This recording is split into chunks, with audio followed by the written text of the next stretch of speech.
जी students, सो फार हमने discuss किया chapter number 2 को।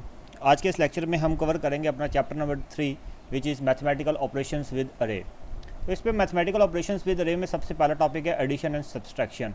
तो स्टूडेंट्स, जैसे हम नॉर्मल मैथमेटिक्स में हम दो मैट्रिक्स को ऐड करने के लिए, ऐड या सब्ट्रैक्ट करने के लिए, दो मैट्रिक्स को ऐड या सब्ट्रैक्ट करने के लिए आपके पास उनका सेम ऑर्डर होना चाहिए। तो यहाँ पे भी हमें इस बात का ख्याल रखना पड़ेगा कि दो मैट्रिक्स को आपस में ऐड या सब्ट्रैक्ट करने के लिए आपको यूज़ करना पड़ेगा उनका सेम ऑर्डर। अगर सेम ऑर्डर नहीं होगा तो आपका जो मैटलैब सॉफ्टवेयर है वो एरर दे देगा। ठीक है, सबसे पहले हम ऑपरेशंस को डिफाइन करते हैं। हमें मालूम है कि the operation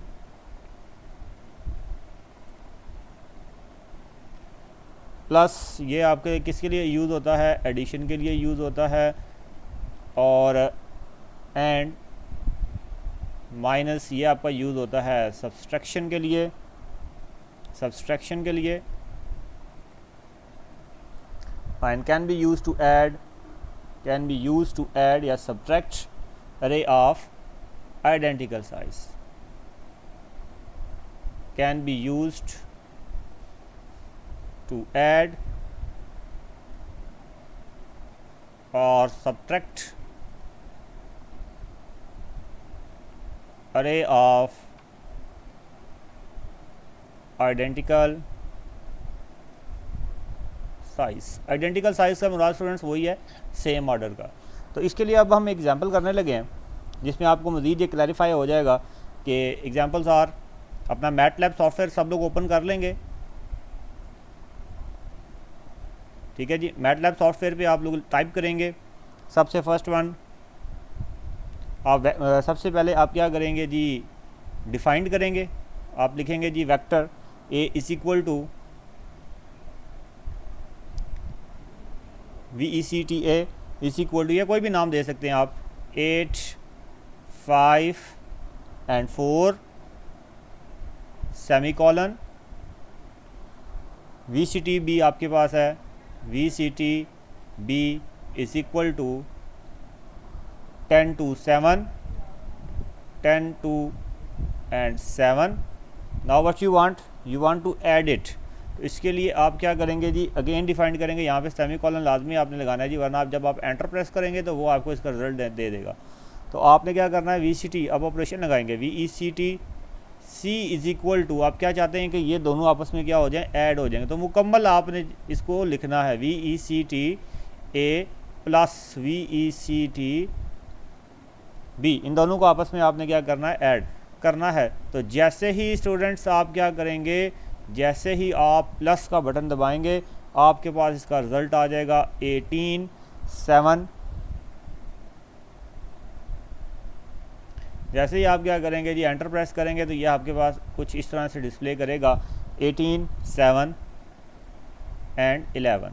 I hope students आप साथ साथ इससे कर रहे होंगे, डिस्प्ले कर रहे होंगे। तो VCTC आपके पास क्या आ जाएगा, 18 7 एंड 11 आपके पास आ जाएगा।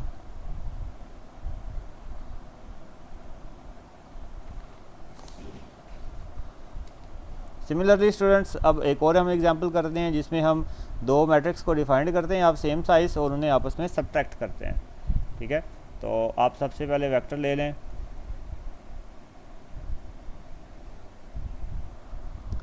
जी ए वेक्टर को सबसे पहले डिफाइंड करेंगे हम, ए मैट्रिक्स को, सॉरी वेक्टर तो ऊपर हमने कर लिया। ए मैट्रिक्स को डिफाइंड करेंगे, वो आपके पास है जी 5 - 3 एंड 8, 5 - 3 एंड 8। दरमियान में आपने लगाया सेमीकोलन 9 2 एंड 10, और आपने मैट्रिक्स को क्लोज कर दिया। तो ये बी आपके पास, ए आपके पास आ जाएगा जी। जैसे ही आप प्रेस करेंगे एंटर, आपको मालूम है आप ये वेक्टर बना रहे हैं, तो जैसे ही आप एंटर प्रेस करेंगे तो आपके पास आ जाएगा 5 9 -3 2 8 और 10, ये आपके पास आ जाएगा। सिमिलरली आप बी वेक्टर को करेंगे तो बी इज इक्वल टू आपके पास आ जाएगा 10 7 4, आगे लगाएंगे आप सेमीकोलन एंड -11 15, -11 15 और 1, एंड आप क्लोज कर देंगे। So you will get B as, B is equal to आपके पास आ जाएगा 10 माइनस 11, 7 एंड 15 और 4 और 1, ये आपके पास आ जाएगा। एंड देन आप क्या करेंगे जी, इनको आपस में ऐड सब्ट्रैक्ट कर दें, तो जस्ट आपने a माइनस बी लिखना, क्योंकि सिर्फ आपने a और b को डिफाइन किया, तो a माइनस बी आप लिखेंगे। तो जैसे ही आप आंसर प्रेस करेंगे, एंटर प्रेस करेंगे, तो आपके पास आंसर आ जाएगा। Answer is equal to -5, 20, -10, -13, 4 and 9। I hope students आप समझ गए होंगे। इसी तरह से सेम टू सेम आपने प्रोसेस करना है अपने मैटलैब के ऊपर। तो यहाँ तक आपके पास ये फर्स्ट आपके पास हो गया।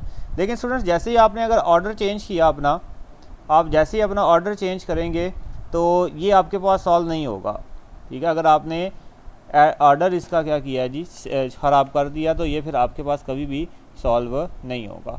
ऑर्डर के बगैर आप जो मर्ज़ी करें ये आपके पास सॉल्व हो जाएगा, लेकिन आपने ऑर्डर का ख़ास ख्याल रखना है। अब हम टॉपिक नंबर आ जाते हैं 3.2 की तरफ, विच इज़ अरे मल्टीप्लिकेशन।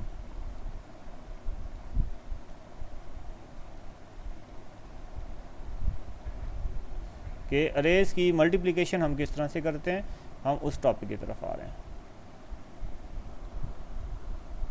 ठीक है जी। इसमें the multiplication operation,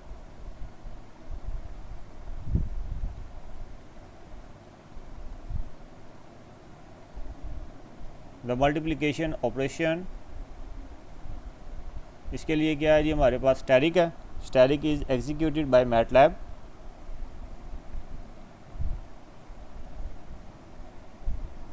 is executed by MATLAB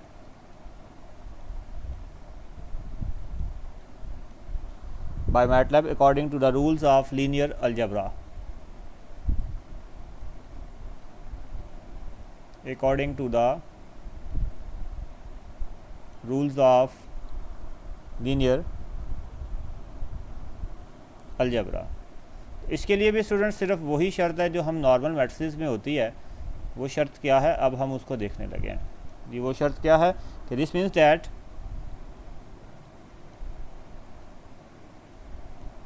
that if A and B are two matrices,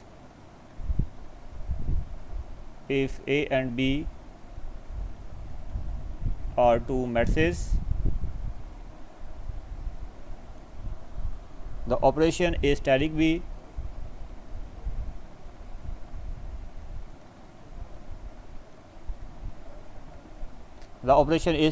can be carried out only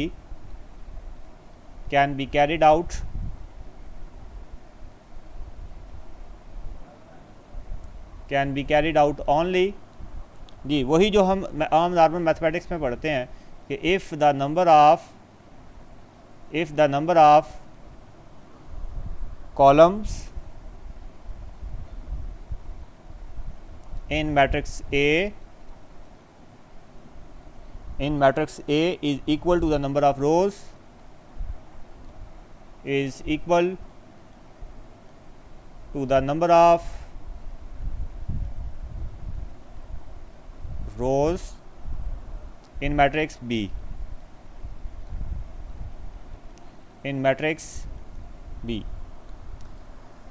ठीक है स्टूडेंट्स। तो ये बात तो आपको ऑलरेडी पता भी है। अब हम इसका एक एग्जांपल करते हैं कि आपके पास जी किस तरह से रिजल्ट्स बन सकते हैं। तो हम एक मैट्रिक्स डिफाइंड सबसे पहले कर लेते हैं, उसके बाद एक और मैट्रिक्स डिफाइंड करेंगे और उनकी मल्टीप्लिकेशन हम मैटलैब पे लेंगे। तो मैटलैब पे स्टूडेंट सबसे पहले आप लिखेंगे ए इज़ इक्वल टू, सबसे पहले एक ए मैट्रिक्स आप डिफाइंड करेंगे। तो ए इज़ इक्वल टू आपके पास आ जाएगा 142 सेमीकोलन 142 सेमीकोलन 573 सेमीकोलन 916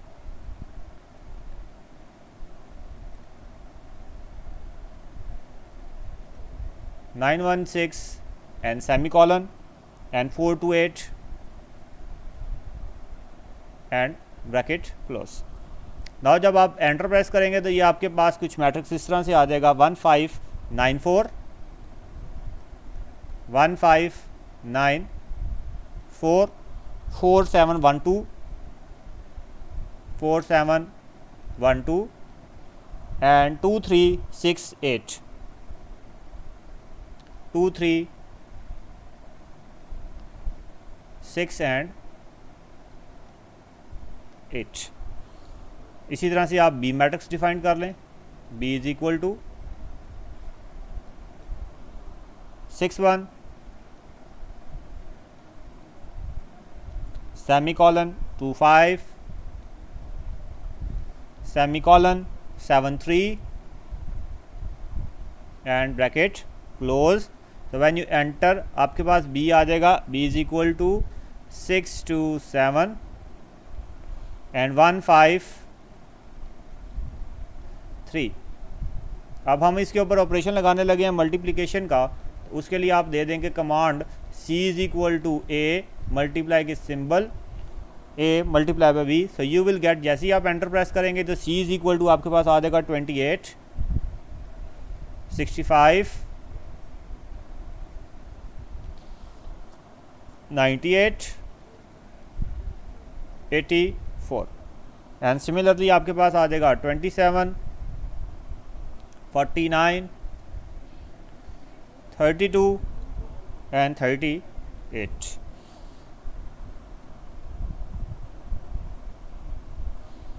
लेकिन अगर आप स्टूडेंट्स यहाँ से करें d is equal to B multiply by A, तो ये आपके पास एरर आ जाएगा, क्योंकि इसकी कंडीशन मल्टीप्लिकेशन की कंडीशन जो है वो फुलफ़िल नहीं होती है। तो आई होप स्टूडेंट्स आप ये भी समझ गए होंगे कि किस तरह से हम मल्टीप्लिकेशन करते हैं। एडिशन भी आप समझ गए, मल्टीप्लिकेशन भी आप समझ गए। इसकी मज़ीद कुछ एग्जांपल्स यहाँ पे लिखी हुई हैं एडिशन और मल्टीप्लिकेशन की। आप जैसे ही बुक ओपन करेंगे, बुक में इसकी काफ़ी एग्जांपल लिखी हुई हैं। तो अब हम डिस्कस करने लगे हैं अरे डिवीजन को। ठीक है जी।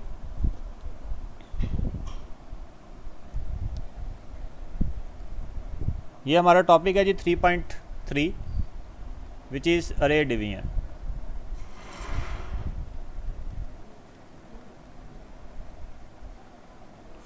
तो अरे डिवीजन में क्या करते हैं जी, जो ये डिवीजन ऑपरेशन है ये भी with the rules of operation जो है अलजबरा के ऑपरेशन से उनके साथ एसोसिएट करता है। और ये जो डिवीजन है मैटलैब में इसको आइडेंटिटी मैट्रिक्स और इन्वर्स मैट्रिक्स जो है इसके थ्रू डिस्क्राइब किया गया है। तो हम आइडेंटिटी मैट्रिक्स में सबसे पहले देख लेते हैं कि आइडेंटिटी मैट्रिक्स में हम अरे डिवीजन किस तरह से कर सकते हैं। तो सबसे पहले देखते हैं जी क्या लिखा हुआ है। आइडेंटिटी मैट्रिक्स की सबसे पहले डेफिनेशन है कि the identity matrix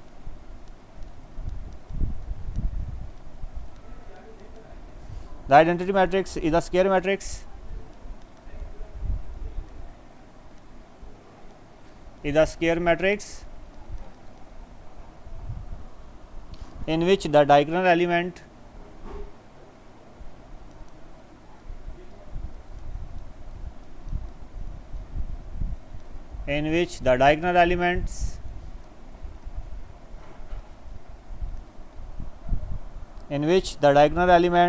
are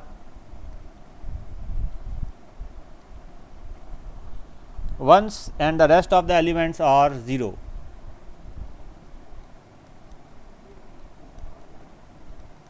And the rest of the elements are zeros. ठीक है जी। और वो कह रहा है कि जो बहुत इंपॉर्टेंट बात है जिसे आपने याद रखनी है कि एन आइडेंटिटी मैट्रिक्स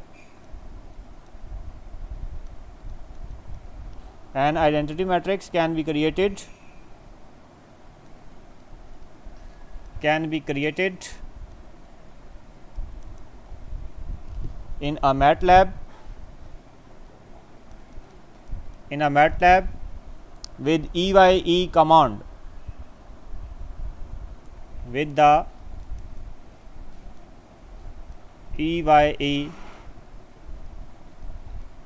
command। अब इसकी कुछ एग्जांपल्स देख लेते हैं आइडेंटिटी मैट्रिक्स के लिए। ठीक है, आइडेंटिटी मैट्रिक्स के लिए जी हम लिखते हैं, सॉरी आइडेंटिटी मैट्रिक्स के तो यहाँ पे कोई नहीं है एग्जांपल लिखी हुई। जस्ट ये है कि आप कोई भी मैट्रिक्स के पीछे EYE लगा लेंगे तो आपके पास आइडेंटिटी मैट्रिक्स क्रिएट हो जाएगा। आगे इन्वर्स ऑफ अ मैट्रिक्स को उसने डिफाइन किया हुआ है।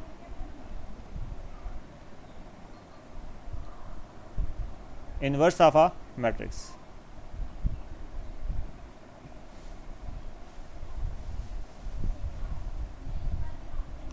जी students, inverse of a matrix देखेंगे जैसे हमने नॉर्मली पढ़ा हुआ है मैथमेटिक्स के में, the matrix B is the inverse of matrix A, the matrix B is the inverse of matrix A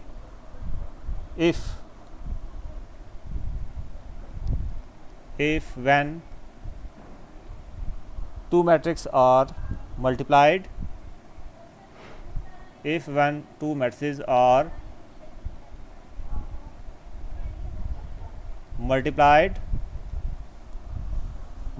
the product is the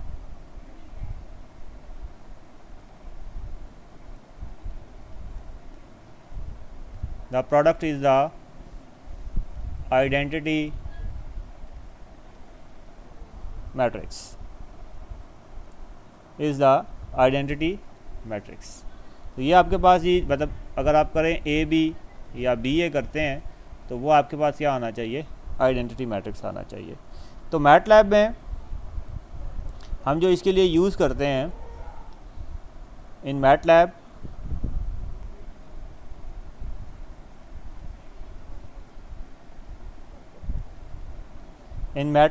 the inverse of a matrix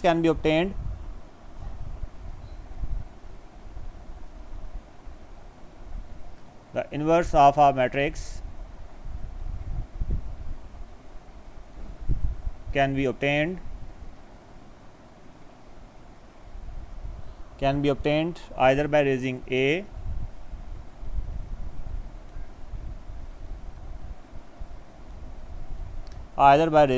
to the power of minus 1 to the power of minus 1 और with the, या इसका ये build in function होता है, और with the INVA, ये आप type करें तो आपके पास आ जाएगा। अब हम देखते हैं जी एग्जांपल्स कुछ देख लेते हैं इन्वर्स की।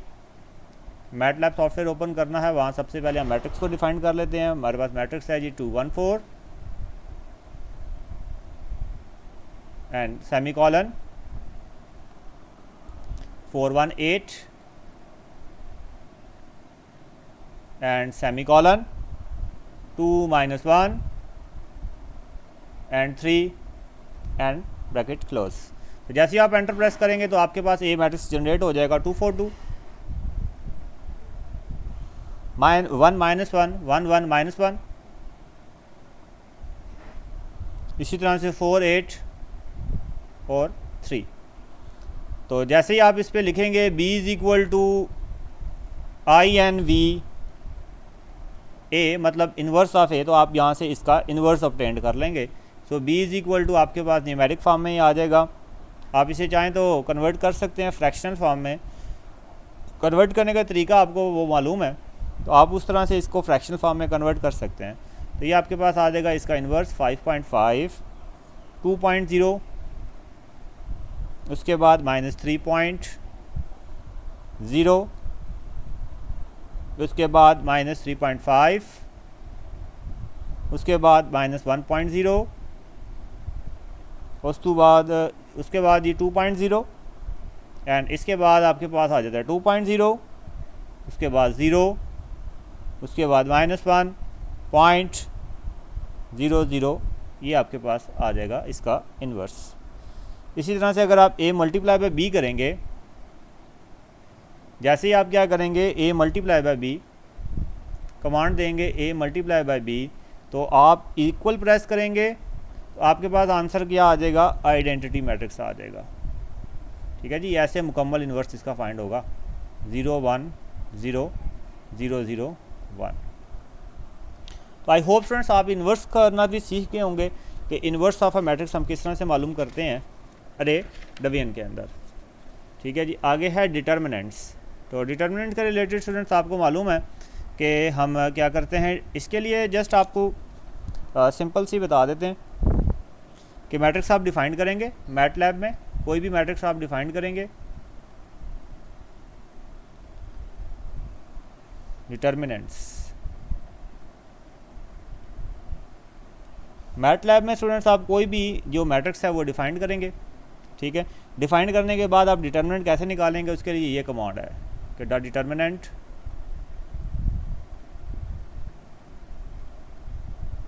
Of a matrix of a square matrix can be calculated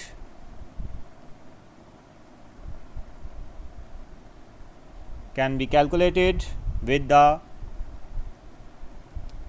det command, कि det आप लिखेंगे और आगे कमांड, ठीक हो गया स्टूडेंट्स, विद det कमांड।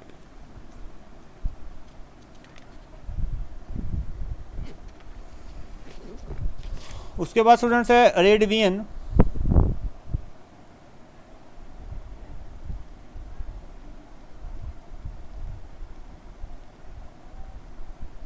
अरे डिवीजन तो मैटलैब में स्टूडेंट्स दो तरह की अरे डिवीजन्स होती हैं, टू टाइप्स ऑफ अरे डिवीजन्स। एक होती है students left division. Left division आपको मालूम है, इसके लिए हमने यूज़ किया था स्लैश, लेफ्ट स्लैश। और एक होती है स्टूडेंट्स हमारे पास राइट डिवीजन, ठीक है।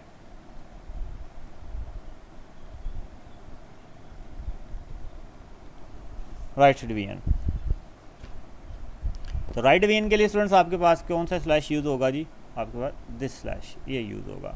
अब हम देखते हैं कि लेफ़्ट स्लैश क्या होता है, और सॉरी लेफ़्ट डिवीजन हमारे पास क्या है और राइट डिवीजन हमारे पास क्या होता है, ठीक है जी। तो लेफ़्ट डिवीजन जो है ये यूज़ होता है आपके पास जो मैट्रिक्स इक्वेशन होती है ax = b,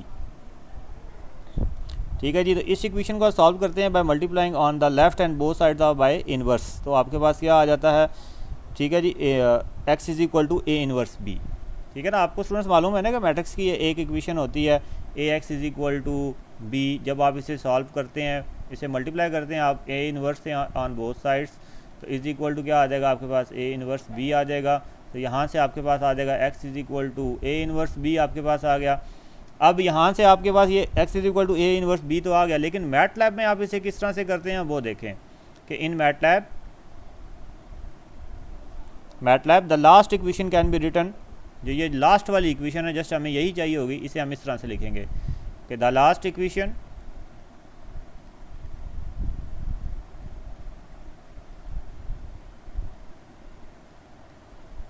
can be written by using left division character, by using left division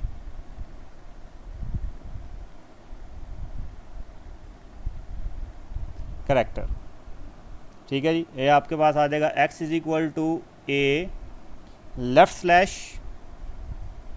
and b, इस तरह से आप लिखेंगे तो इसका मतलब होगा a इनवर्स b। इसे आप कैलकुलेट कर सकते हैं यहाँ से x मुकम्मल तौर पे। अब राइट डिवीजन जो है, अब राइट डिवीजन किस तरह से है कि ये देखें, ये इसलिए है कि अगर आपका इन्वर्स जो है वो लेफ़्ट साइड के ऊपर लिखा होगा, तो राइट डिवीजन में सिंपली ये बस फ़र्क हुआ है, राइट डिवीजन में सिर्फ और सिर्फ थोड़ा सा फ़र्क होगा, ठीक है। राइट डिवीजन में आपके पास देखें यहाँ पे ये स्लैश है, राइट डिवीजन के लिए ये स्लैश है। जस्ट ये फ़र्क होगा कि आपके पास अगर आ रहा है x = ba इनवर्स, तो इन मैटलैब में आप इसे किस तरह से लिखेंगे, मैटलैब में आप इसे लिखेंगे x = b। अब आपने लेफ़्ट वाला स्लैश लगाना है क्योंकि इन्वर्स आपका जो है वो लेफ़्ट साइड के सॉरी राइट साइड वाला स्लैश आपने लगाना है क्योंकि इन्वर्स आपका राइट साइड के ऊपर है। तो आई होप स्टूडेंट्स आप ये समझ गए होंगे। अब इसके रिलेटेड एक स्टूडेंट सैम्पल प्रॉब्लम है जिसे हम सॉल्व करते हैं मीटिंग एंड होने के बाद। आप लोग 3 मिनट रह गए, 3 मिनट के बाद मीटिंग एंड हो जाएगी, तो तब तक आप लोग थोड़ा सा रेस्ट कर लें, पानी वगैरह पी लें, एंड उसके बाद हम दोबारा से अपना लेक्चर स्टार्ट करेंगे विद अ सैम्पल प्रॉब्लम।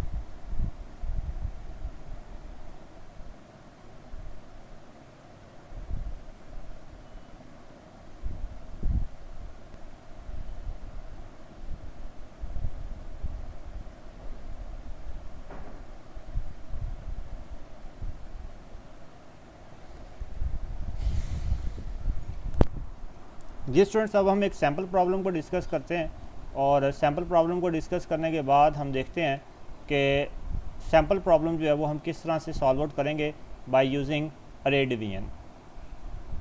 तो सैम्पल प्रॉब्लम हमारे पास 3.1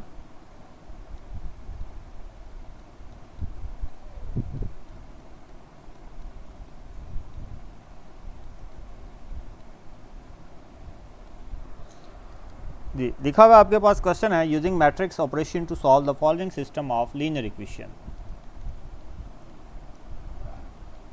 using matrix operation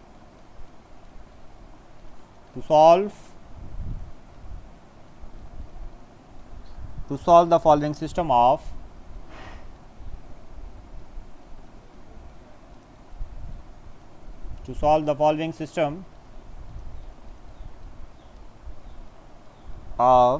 linear equation। System आपको दिया हुआ है 4x - 2y plus 6z is equal to 8, 2x plus 8y plus 2z is equal to 4, 6x plus 10y plus 3z which is equal to 0। आपने इस system को define करना है। तो सोल्यूशन में स्टूडेंट सबसे पहले हम क्या करेंगे, इसको मैट्रिक्स फॉर्म में कन्वर्ट करेंगे जैसे हम नॉर्मली मैथमेटिक्स में कन्वर्ट करते हैं। ठीक है जी, तो आपको पता है कि आप इसे किस तरह से कन्वर्ट करेंगे। सबसे पहले एक्स के कोफिशिएंट लिख लेंगे कॉलम वाइज, तो ये आपके पास आ जाएगा 4 2 6। फिर वाई का कोफिशिएंट लिख लें -2 8 एंड 10, और ये आपके पास आ जाएगा 6 2 3। यहाँ पे आपके पास आ जाएगा एक्स वाई जी, और यहाँ आपके पास आ जाएगी right hand side which is 8 4 0। अब सेम टू सेम हम इसे मैटलैब पे डिफाइन करेंगे जिस तरह से हमने ये बात लिखी सामने, इसे हम मैटलैब पे क्या करेंगे जी, डिफाइन करेंगे। ठीक है जी, तो इसका सोल्यूशन देखिए स्टूडेंट्स, मैटलैब पे सबसे पहले हम मैट्रिक्स ए डिफाइन करने लगे हैं। ए इज इक्वल टू आपके पास आ जाएगा 4 - 2 6, 4 - 2 एंड 6, आगे आपके पास आ गया सेमी कॉलन 2 8 2, आगे आपके पास आ गया सेमी कॉलन 6 10 3,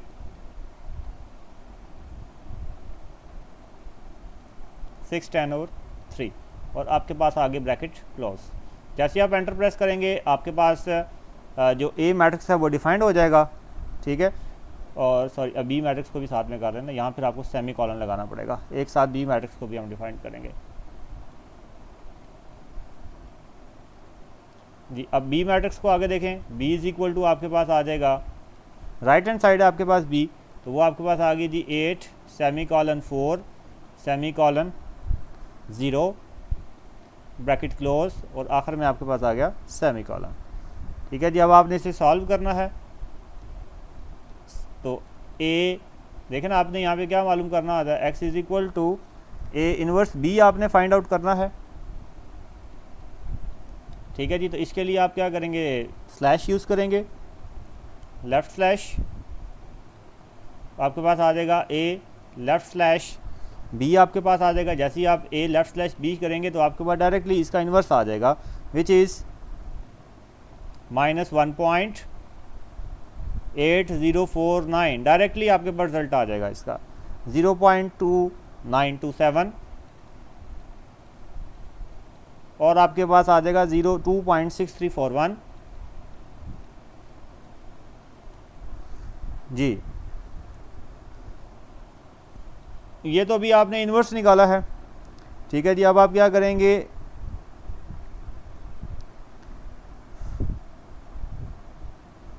तो अब आप क्या करने वाले हैं, इसका देखें ना, हम सबसे पहले इन्वर्स निकालते हैं ना।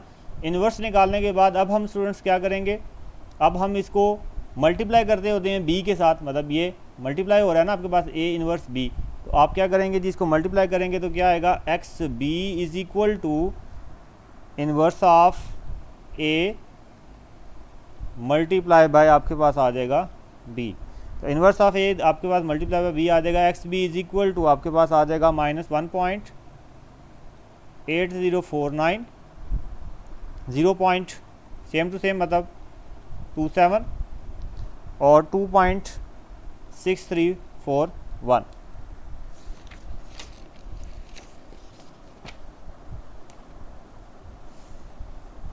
ठीक है स्टूडेंट्स, ये फाइनल आपके पास क्या आ जाएगा इसका रिजल्ट। तो स्टूडेंट्स आपके पास यहाँ पे भी आ गया, इसे वैसे करने की ज़रूरत नहीं, ये इसने एक और तरीका आपको बताया कि आप अगर चाहें तो इस तरीके से भी इसको सॉल्व आउट कर सकते हैं। तो ये था जी हमारे पास टॉपिक नंबर 3.3। अब है हमारे पास आ गया टॉपिक नंबर 3.4 कि एलिमेंट बाय एलिमेंट ऑपरेशन। कि एलिमेंट बाय एलिमेंट ऑपरेशन। अब हम इसके टॉपिक की तरफ आ रहे हैं। ठीक है, जिसमें क्या होता है स्टूडेंट्स के ऑलरेडी आपके पास जो है ना वो डिफाइंड होते हैं फंक्शंस, तो उन फंक्शंस को जस्ट हमने अंडरस्टैंड करना है। ठीक है, तो एलिमेंट, इसके लिए कुछ हम सिंबल्स का इस्तेमाल करते हैं और वो सिंबल्स क्या है मैं आपके सामने यहाँ पे लिखने वाला हूँ। ऑलरेडी आप वाकिफ़ हैं इन सिंबल्स से क्योंकि हमने ऑलरेडी किया हुआ है इनको। सिंबल सबसे पहले है डॉट स्टैटिक। ठीक है, डॉट स्टैटिक का मतलब क्या है, सिंपली आपको मालूम है, अगर मैं इसकी डिस्क्रिप्शन यहाँ लिखूँ तो डिस्क्रिप्शन में आपको मालूम है ये स्टैटिक सिंबल किसके लिए यूज़ होता है, ये यूज़ होता है मल्टीप्लिकेशन के लिए।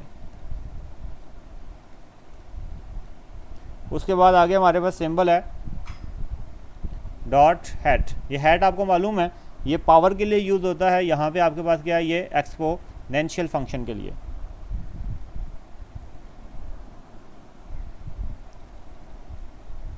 उसके बाद डॉट राइट डिवीजन, अभी हमने किया थोड़ी देर पहले, ये आपके पास आ जाएगा राइट डिवीजन। और उसके बाद आपके पास आ जाएगा लेफ्ट डिवीजन। तो इसी तरह से स्टूडेंट्स आपने क्या करना है जी, मैटलैब भी हम पीछे डिस्कस करके आए हैं इसलिए मैं दोबारा से इनकी कोई एग्जांपल नहीं ले रहा। दो आपने डिफाइन कर लेने, या आप ये बुक ओपन करें तो बुक पे ये एग्जांपल सॉल्व हुई हैं, तो आपने मैटलैब सॉफ्टवेयर ओपन करना है और उस पर ये एग्जांपल्स जो हैं इनकी वो यूज़ करनी है, सॉल्व आउट करनी है आपने। अब कुछ हैं स्टूडेंट्स के, अब बिल्ट इन फंक्शंस के थ्रू मैटलैब में आप अरेज को किस तरह से इस्तेमाल करते हैं, अब हम उसकी तरफ जा रहे हैं, which is your topic number 3.5 using arrays in MATLAB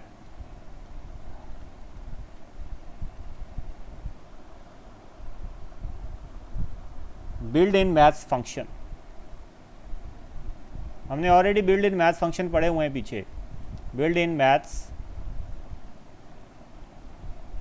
functions. ठीक है जी, ऑलरेडी जो बिल्ड इन मैथ फंक्शंस हैं उनसे हम देखते हैं जी इसको किस तरह से सॉल्व आउट करेंगे। तो पीछे हमने प्रीवियसली हम पढ़ के आए हैं इसलिए मैं डायरेक्टली इसकी एग्जांपल की तरफ चल रहा हूँ। ठीक है जी, अगर आप एक फंक्शन एक्स से डिफाइंड करते हैं, एक्स इज़ इक्वल टू आपके पास है जी 0 कॉलन। ये कॉलन का इस्तेमाल आपको मालूम है हम क्या क्यों करते हैं, π/6। π/6 आपको पता है ये पाई डिवाइडेड बाई 6 है।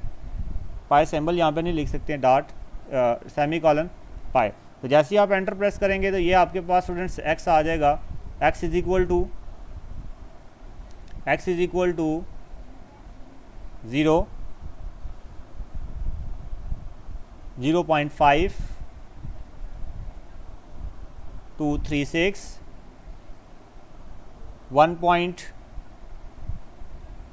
ठीक है ना, आप इसे वाकिफ़ है, इन दोनों कॉलम से वाकिफ़ है। आपने 0 से स्टार्ट करना है और एंड कहाँ पे करना है, पाई पे एंड करना है। उनके दरमियान में डिफरेंस है वो क्या है, π/6 है।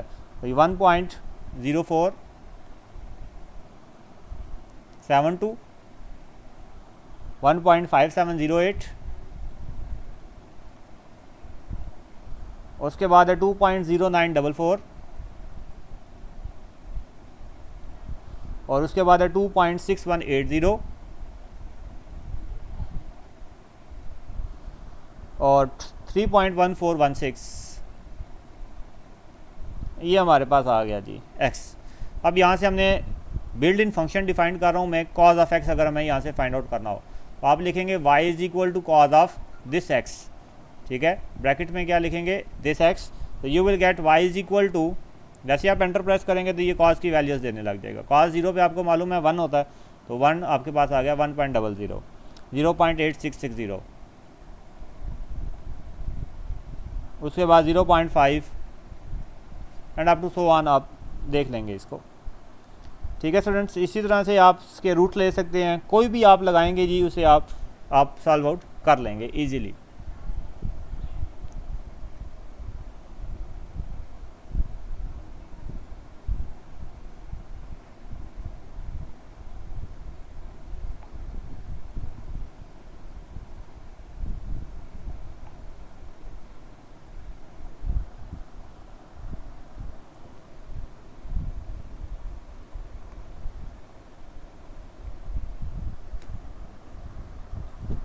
आगे हमारे पास स्टूडेंट्स टॉपिक है 3.6,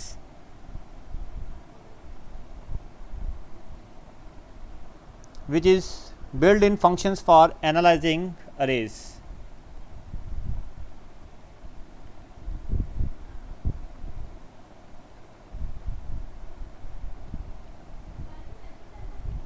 built in function for analyzing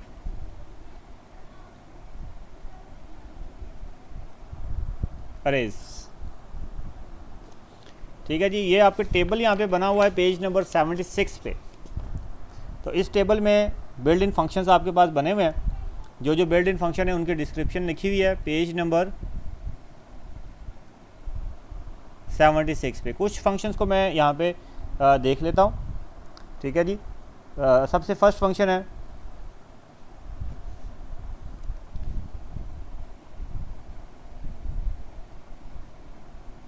mean. ठीक है, ME स्मॉल m है।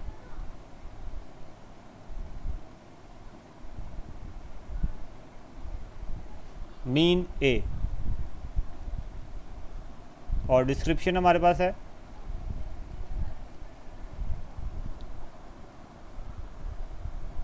कि if A is a vector,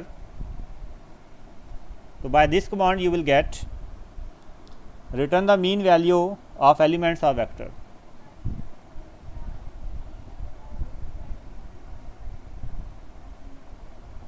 return the mean value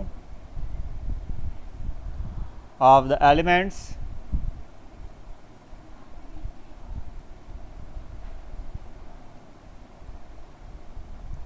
of vectors। Example है स्टूडेंट्स इसकी, if you define a vector like this, A is equal to 5924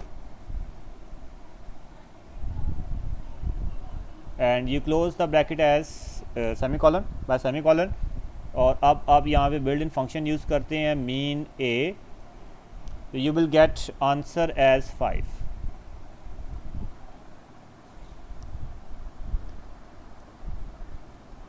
इसी तरह से C max है आपके पास, C is equal to max of A।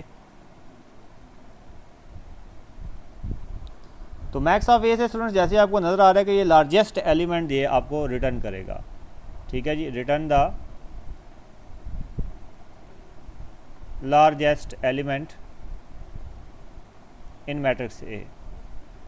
इसकी example देख लें स्टूडेंट्स, आपके पास अगर A function A vector defined हो लाइक दिस 5924 11, तो जैसे ही आप लगाएंगे C is equal to max A, so you will get C is equal to 11। इसी तरह से स्टूडेंट्स और भी काफ़ी ज़्यादा फंक्शंस हैं जो आपने ऑलरेडी प्री डिफाइंड है।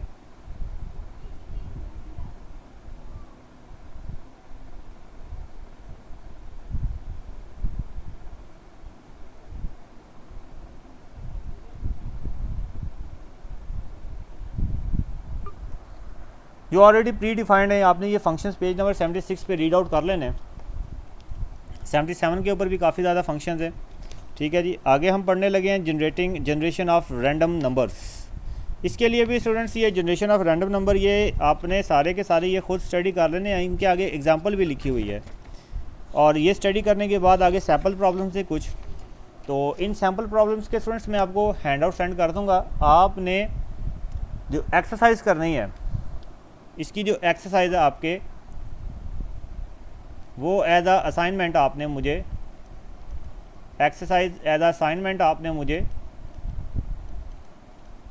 सेंड करनी होगी। मैं आपको सोल्यूशन भी प्रोवाइड कर दूंगा, सोल्यूशन फाइल में आपको सेंड कर दूंगा। सोल्यूशन फाइल से आपने क्या करना है, इसके क्वेश्चंस को सबसे पहले समझना है, स्टेटमेंट्स को समझना है, उसके बाद आपने मैटलैब पे जो कोडिंग है वो परफॉर्म करनी है। उसके बाद आपने मुझे स्क्रीनशॉट सेंड करने हैं कि जो आपके पास रिजल्ट्स आएंगे। आई होप कि आप अपना काम समझ गए होंगे और आज के लेक्चर की आपको समझ आई होगी। इसके साथ ही हमारा ये तीसरा जो चैप्टर है ये कंप्लीट हो जाता है। अल्लाह हाफिज़ and have a nice day.